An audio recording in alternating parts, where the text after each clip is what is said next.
أسمراني حبيبتي فاكسر جدار الكون يا أبتي صدى حول الصدى فاكسر جدار الكون يا أبتي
Hi everyone. شكرا رامي أهلا وسهلا.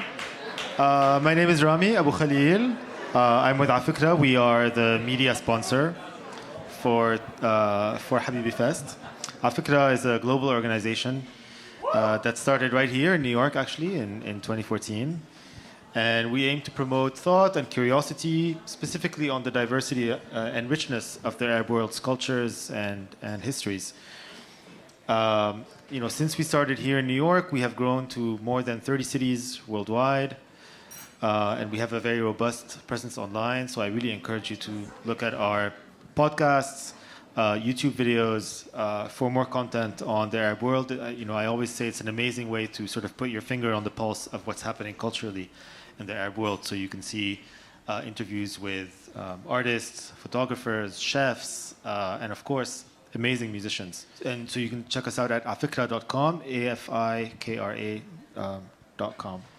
Amal, you played an amazing array of music tonight. Shukran, thank you. From different parts of the world.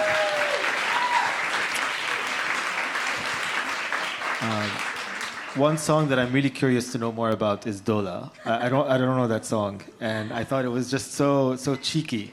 Cheeky, that's true. Tell us about it. Usually I explain to the audience, or even if they are Arabs, I explain because in my career, I'm not only singing, I'm making kind of process of research about my people and my heritage and about my history. So Dola was written when I was really like 3 years old.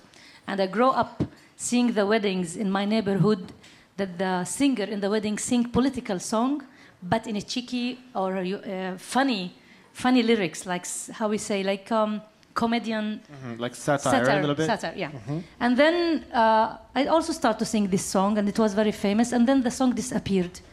But I kept remember the song, and I knew that the lyrics was written by a very famous poetry that usually is writing books, and he was very famous. His name is Samih Al-Qasim. Yeah, it's very, very famous and very important. So in the 70s, like 72, 73, there was a University of Haifa. The Palestinian students tried to make an event, political event, and to sing, to act. And Samih Al-Qasim with another director and another students, that they were not artists, they were meeting in Haifa. Haifa was, and still also, a place for cultural meetings. They start to create an event that include kind of comic scenes and to use lyrics that the government, the Israeli government, cannot know really if this song against the government or it's not. So Samih said, I will use one word, but it has two meanings.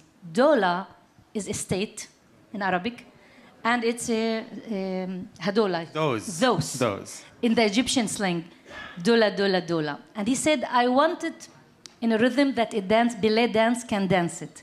And he put maybe in these 3 bars that he wrote, he put all the conflict that we feel as Palestinians that stays in their lands in 48 and become Israeli citizen. It's about the homeland, the dola, and those or these.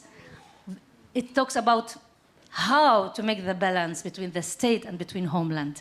Dola hayyaruni, dola jannanuni, dola hayyaruni, dola jannanuni, dola dola dola, dola dola dola, dola dola dola, dola dola dola, dola dola ya ayuni. You spoke a little bit about Firas and your relationship with Firas. I spoke about Firas? Well, you've revealed that he's your son, so can you tell us a little bit? No, because last concert in Rome, nobody knows that. And suddenly I said, my son, where is my son? And the sound engineer and everybody said, what? Is your son? Nobody knows that. Okay. You've been singing since you were very, very young. But I was a child. Right. Yeah. How do you think music, sort of where you come from, evolved? As you've observed it evolve over time. Okay. I started to sing in a very early age, like 5 years old. They put me on stage, and I was invited to sing as a child, 5 years old.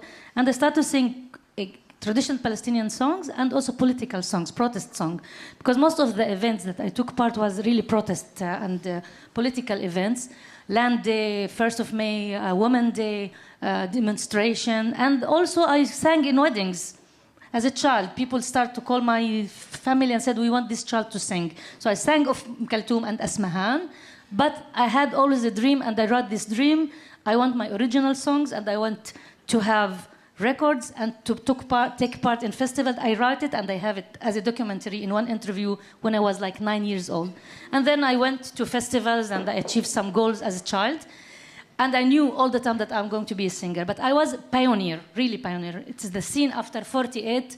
There was no real original Palestinian music. It was weddings only, and we were really it was forbidden really to. Did not have any شو بسموه يعني أرضية يعني producers, record companies, nothing. The infrastructure. We are minority in the middle of big majority that speaks Hebrew, and we speak Arabic, and we want to sing Arabic. And then in the age of 18, 19, I had my first original song that Firas' father wrote, Nizar Zreik. It was a diary of Palestinian wound of Mahmoud Darwish, and then he wrote me more and more songs, and I renaissance and tried to bring with me group and band, and it was difficult. Nobody knows about us. There was no really media or YouTube or anything. It was only newspapers. And I continued to sing till, the thing changed. Now, I think the scene is better, although because of the media and because of a lot of families support their children to go and study to be musician and artist. Once people were very afraid after the Nakba, how he's going to survive from the economy side, and where he's going to sing, because the borders are closed. We're not allowed to go to the Arab world at all, nothing. And we're not going to sing inside Israel in Arabic. It's not easy. The process was difficult, but I see a lot of hope now, a lot of amazing, qualified singers and musicians that they're doing great. Amazing. Thank you so much for sharing your journey with us. Thank you. Thank you for coming to New York. Thank you. Thank you for participating. And I hope we see you very soon. Shukran, Rami. Thank you very much. Thank you. Thank you. Shukran. You are a great audience. Thank you, Habibi Festival and Just Pop.